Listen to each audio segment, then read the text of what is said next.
China एक lab बना रहा है और जो लैब ज़मीन के अंदर होगी और दुनिया की सबसे गहरी लैब फिजिक्स की ऑपरेशनल हो चुकी है चाइना में। इसका उद्देश्य क्या है? इसका उद्देश्य है डार्क मैटर पर रिसर्च करना और डार्क मैटर पर रिसर्च करके पूरे अंतरिक्ष में और पूरे संसार में जो रहस्यमय चीज़ें हैं उनकी डिस्कवरी करना। सिर्फ इतना ही नहीं, China as a super power लगातार अलग अलग इलाकों में रिसर्च कर रहा है। वो 10,000 मीटर तक धरती की गहराइयों में जा चुका है और ये ड्रिलिंग दुनिया की सबसे गहरी ड्रिलिंग में से एक है।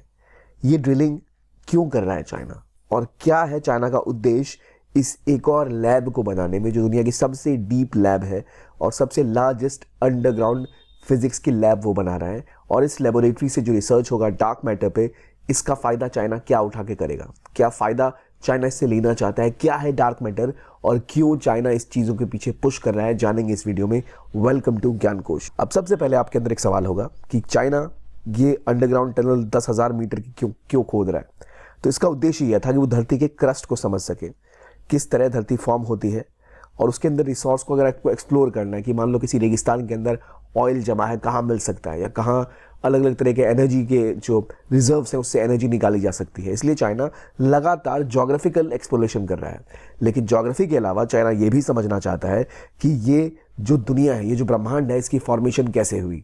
और इसकी फॉर्मेशन को समझने के लिए सबसे इंपॉर्टेंट चीज़ है डार्क मैटर। और उस डार्क मैटर के रिसर्च के लिए चाइना ने एक बड़ी सी लेबोरेटरी अंडरग्राउंड बनाई है अपने सिंचुआन प्रोविंस में। वर्ल्ड की डीपेस्ट और लार्जेस्ट लैब अब चाइना में ऑपरेट करना स्टार्ट हो गई है। इन पहाड़ों से लगभग 2 किलोमीटर की गहराई पे उन्होंने एक लैब बनाई है, जो लैब काम करेगी और ढूंढेगी डार्क मैटर को। क्या है ये कहानी? तो देखिए, असल में चाइना लगातार अपने आप को एक सुपर पावर की तरह देखता है और जब आप अपने आप को एक सुपर पावर की तरह देखते हो तो आपकी जिम्मेदारी होती है कि हर एक फ्रंटियर पे आप सबसे ऊपर निकल जाओ। यानी रिसर्च एंड डेवलपमेंट, ये जो सर्वाधिक करता है उसके पास सर्वाधिक टेक्नोलॉजी होती है जिसका वो इस्तेमाल बाकी चीज़ों में भी कर पाएगा। अगर वो यूनिवर्स के रहस्यों के बारे में जान पाए कि चीज़ें कैसे फॉर्म करती हैं, क्या क्या इंपॉर्टेंट कंपोनेंट्स हैं, तो उस टेक्नोलॉजी और उस नॉलेज का यूज़ करके वो और भी एरियाज़ में आगे बढ़ पाएगा। और इसीलिए चाइना लगातार काम कर रहा था एक डार्क मैटर को समझने के लिए, एक लेबोरेटरी बनाने के लिए। और डार्क मैटर एक ऐसी चीज़ है जिसको जानने के लिए आपको बहुत गहराइयों में जाना पड़ता है ज़मीन की, क्योंकि वो आपको किसी नॉर्मल लैब में रिसर्च करने में पता नहीं लगती।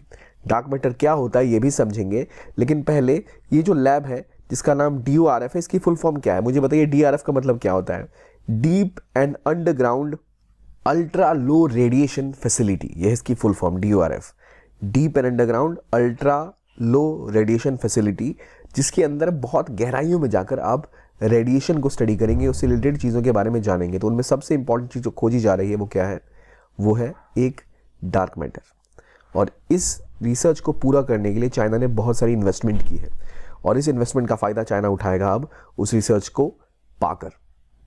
इंडिया 2008 में भी कोशिश कर रहा था कि ऐसा कुछ करे, लेकिन ना वो लैब कभी बन पाई जो इंडियन न्यूट्रिनोज के ऊपर रिसर्च कर पाए, ना ही कभी ऐसा कुछ काम हो पाया, हमें क्लियरेंस नहीं मिली। और चाइना ने उससे बाद सोचा, इसको बनाया और अब इस पर काम भी स्टार्ट हो चुका है।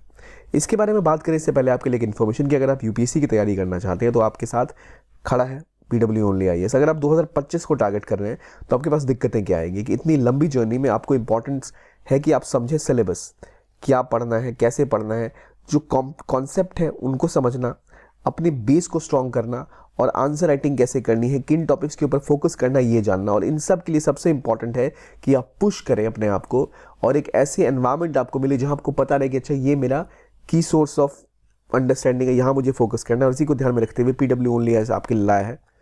ये एक बहुत महत्वपूर्ण कोर्स जो आपको प्रोवाइड करता है हाईएस्ट क्वालिटी ऑफ क्लासेस, जहाँ आपको सिर्फ पढ़ाया नहीं जाएगा, आपको सिखाया जाएगा आंसर्स कैसे लिखते हैं, आपको सिखाया जाएगा कैसे पढ़ना है, और जो बिना आपको क्वालिटी में कॉम्प्रोमाइज़ किए हुए मोटिवेट भी करेगा कि कैसे आप डेली अपने टारगेट्स को अचीव करें। और ये ऐसी क्लासेस अक्सर लाखों में होती हैं, तो वो चीज़ भी सॉल्व कर ली है PW ओनली IAS ने।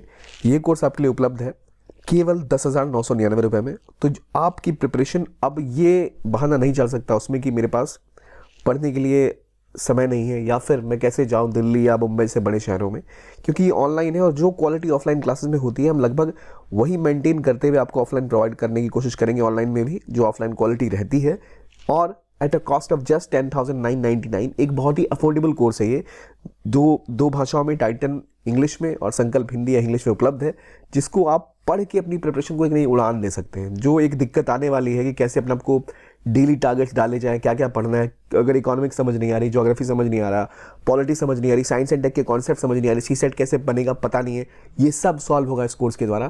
तो you can always look at PWOnlyIAS for this course. और आपके इसकी डिटेल अगर चाहिए तो आपको लिंक में डिस्क्रिप्शन मिल जाएगा, डिस्क्रिप्शन बॉक्स में इसका लिंक है, प्लस कमेंट सेक्शन में भी इसका लिंक पिन है, जहाँ से आप और डिटेल इसके बारे में ले सकते हैं। अब आते हैं चाइना के इस लैब के ऊपर जो काम करेगा डार्क मैटर के ऊपर। ये जो डीप अंडरग्राउंड लैब होगी लगभग 2000 मीटर ज़मीन के नीचे बनाएगा, यानी 2 किलोमीटर नीचे। और इसमें ये फोकस करेंगे कि कैसे यूनिवर्स फॉर्म हुआ इस चीज़ के ऊपर। यहाँ जो माउंटेन्स आपको दिख रहे हैं असल में जिनपिन माउंटेन्स हैं। तो जिनपिन माउंटेन्स के 2 किलोमीटर अंदर ले जाकर ये लैब बनाई गई है और इस लैब पे रिसर्च किया जाएगा, डीप अर्थ रिसर्च के नाम पर। ऐसे ऐसे एलिमेंट्स के ऊपर, ऐसी चीज़ों के ऊपर रिसर्च किया जाएगा जो आज तक इससे पहले दुनिया में कहीं भी नहीं किए जाते। किन्हीं साइंटिस्टों या देशों के पास ये सुविधाएं नहीं है। और उनमें जो सबसे इंपॉर्टेंट एस्पेक्ट है वो है डार्क मैटर का रिसर्च। अब डार्क मैटर क्या होता है, कि डार्क मैटर कुछ ऐसा काला सा मैटर है? तो नहीं। आमतौर पर हम जो भी चीज़ देखते हैं वो हमें दिखाई क्यों देती है? वो हमें दिखाई इसलिए देती है क्योंकि वो इंटरेक्ट करती है लाइट के साथ, उसे हम ब्रेयॉन्स कहते हैं। लेकिन दुनिया का कुछ एक मटेरियल है जो लाइट के साथ इंटरेक्ट करता है, वो केवल 5% है। दुनिया की 95% जो चीज़ें हैं वो हमें नहीं पता जिससे यूनिवर्स फॉर्म होता है। उनमें 27% है डार्क मैटर और 68% है डार्क एनर्जी।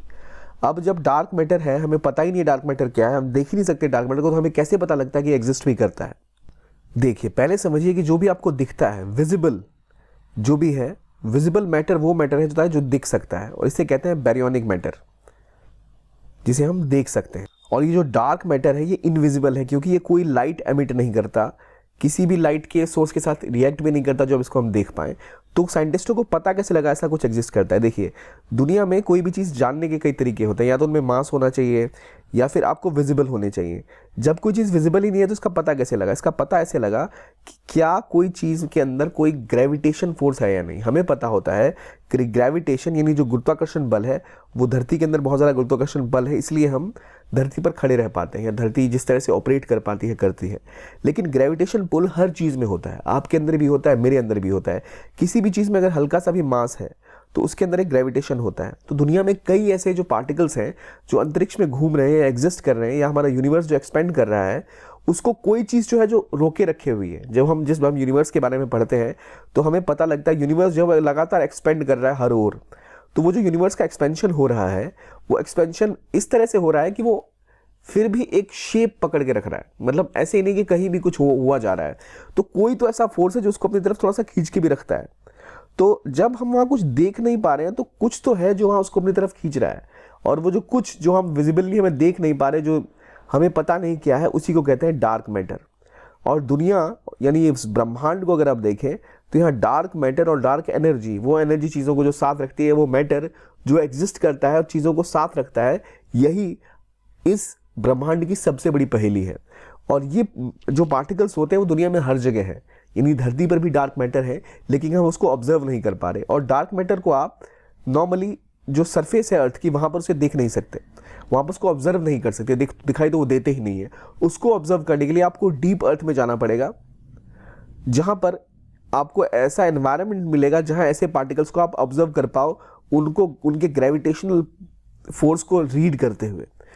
तो इसलिए बहुत इंपॉर्टेंट है ऐसे पार्टिकल्स को पढ़ना, और इसी के लिए पुश कर रहा है अब चाइना अपनी इस लैब के अंदर, जहां वो इस डीप मैटर को पढ़ेगा। पूरा यूनिवर्स डार्क मैटर से बना हुआ है, और इसका जो एविडेंस बताया ना मैंने, वो एविडेंस यही है कि जब इसकी स्टडी की गई थी 1933 में, तो स्टडी में यही पता चला था कि भाई दुनिया में, इन्होंने एग्जांपल दिया है जो फ्रिट्ज विकी जिन्होंने इसका नाम दिया था डार्क मैटर, कहा यह जाता है कि कुछ तो ग्रेविटी होगी ना, कि गैलेक्सी के जो आउटर एजेस हैं, बाहरी हिस्से हैं, उससे जो प्लैनेट्स है या उससे जो कॉमेट्स है बाहर की तरफ नहीं चले जाते, वहीं पर क्यों घूमते रहते हैं।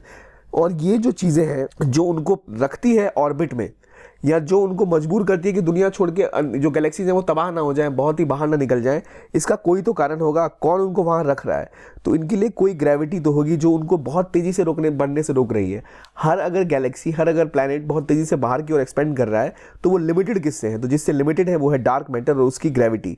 इससे पता लगता है कि ऐसा कुछ तो है इनविजिबल सा जो चीज़ों को रोक के रखता है बाहर जाने से, या चीज़ों को वो शेप प्रोवाइड करता है, और उसको नाम दिया गया डार्क मैटर का। अभी तक हमें डार्क मैटर के बारे में ज़रा जानकारी नहीं है, और डार्क मैटर पूरी यूनिवर्स में भरे पड़े हैं लेकिन किसी ने कभी देखा नहीं है। तो 80% मैटर डार्क मैटर से बनता है, और ये कोई लाइट रिफ्लेक्ट नहीं करते तो इनको स्पॉट नहीं कर सकते। लेकिन इसके लिए कई ऐसी लेबोरेटरीज बनाई गई, जैसे कि लार्ज हेड्रॉन जो सर्न की लैब है, यहाँ लार्ज हेड्रॉन कोलाइडर बनाया गया ये रीड करने के लिए कि ब्लैक होल्स और ये डार्क मैटर पे काम वहाँ किया जाएगा। लेकिन उनसे भी ज़्यादा खतरनाक अब जब डार्क मैटर पे काम हो रहा है वो चाइना कर रहा है, और चाइना के इस लैब में डार्क मैटर के ऊपर डिटेल में रिसर्च किया जाएगा। न्यूट्रिनोज और पॉट्रिनोज के ऊपर डिटेल में रिसर्च किया जाएगा। न्यूट्रॉन्स क्या होते हैं, कैसे फॉर्म करते हैं, इन सब के ऊपर रिसर्च किया जाएगा। तो नॉर्मली अगर हम देखें तो डार्क मैटर की कहानी कुछ ऐसी है कि ये विजिबल मैटर से अलग रहते हैं। हमें पता नहीं ये क्या है, एक्सियन, ग्रेविटिनो, न्यूट्रलिनो, इन सब का नाम इन्हें दिया गया है। तो ये इनविजिबल मैटर है, लेकिन हमें पता है कि एग्जिस्ट करते हैं क्योंकि ये ग्रेविटेशनल इफेक्ट डालते हैं लाइट के ऊपर और बाकी चीज़ों के ऊपर। तो वो प्रभाव से हमें पता लगा अच्छा यहाँ कुछ तो है जो इस चीज़ के ऊपर दबाव बना रहा है, हमें दिख नहीं रहा लेकिन वो एग्जिस्ट करता है। और इसी रिसर्च के पीछे अब चाइना लग पड़ा है अपनी लैब के अंदर। और चाइना का ये डार्क मैटर का जो रिसर्च है, जो इनविजिबल है पर एग्जिस्ट करता है, वो इंडिया भी करना चाहता था। लेकिन 2010 में चाइना ने इस पे काम शुरू किया, अपने माउंटेन्स के अंदर इसको बनाना स्टार्ट किया, बहुत सारे अपग्रेड्स हुए, और फाइनली दुनिया की डीपेस्ट लैब बन के तैयार हुई, जहाँ पर धरती की गहराइयों में जाके वो डार्क मैटर के ऊपर में बेहतर तरीके से रिसर्च कर पाएंगे। और जब रिसर्च सामने आएगा तो उससे ये पता लग पाएगा कि यूनिवर्स की फॉर्मेशन असल में हुई कैसे, और क्यों यूनिवर्स जैसा ऑपरेट करता है वैसे ऑपरेट करता है, इसके पीछे क्या वजह है। तो ये सबसे सोफिस्टिकेटेड फिजिक्स लैब चाइना ने बनाई है, और ये उनकी कोशिश है कि रिसर्च एंड डेवलपमेंट में वो बहुत आगे निकल जाना चाहते हैं। तो जब ऐसे रहस्य उन्हें पता लगेंगे, ऐसे मैटर की डिस्कवरी वो करेंगे, तो उससे रिलेटेड चीज़ों पर वो और रिसर्च कर पाएंगे। और इंडिया इसमें पिछड़ रहा है, इसलिए बहुत ज़रूरी है कि भारत भी इन चीज़ों पर पुश करे और ऐसे रिसर्चेस को आगे बढ़ाए। क्या आपको लगता है कि चाइना इसमें सफल हो पाएगा या नहीं, वो तो समय बताएगा, लेकिन तत्काल बहुत ज़्यादा इसके पीछे मेहनत की जा रही है। तो ये तो आपका वीडियो देखने के लिए बहुत बहुत धन्यवाद, and have a nice day.